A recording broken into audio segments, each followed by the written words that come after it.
Hello mga kakusina! Ang recipe natin ngayon, gagawa tayo ng kalabasa ice cream. Ito ay masarap at napaka-healthy merienda para sa ating mga chikiting. Kaya tara, umpisahan na natin. Maganda lamang po ng kalabasa at naluto ko na po yan. Gumamit pala ako dito ng blender. Kung wala kayong blender, pwede nyo naman i-mash gamit ang tinidor. Nilagyan ko lang ng half cup ng condensed milk. Ang kalabasa ice cream ay masarap ang merienda lalo na sa mga batang hindi mahilig sa gulay. At itabi lang muna natin. At dito, meron tayong kondensada. Sa 3 ingredients lang, may kalabasa ice cream ka na. Masarap ito, panghimagas.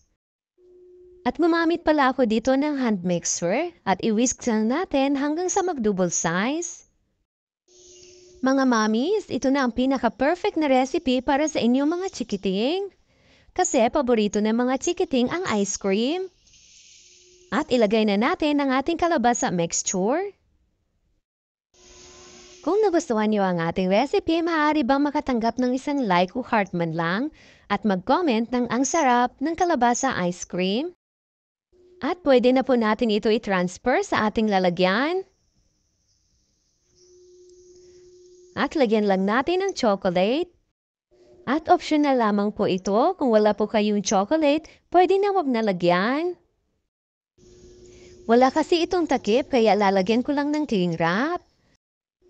At ilagay lang natin ito sa freezer ng overnight. At ayan na po ang ating masarap na kalabasa ice cream. Kung hindi niyo pa na-try ang kalabasa ice cream, subukan niyo na po para may healthy merienda kayo para sa inyong mga chikiting. At lagyan lang natin ng chocolate chips. Optional lang po ito. Kung wala kayo, pwede wag na lagyan. Ang sarap talaga!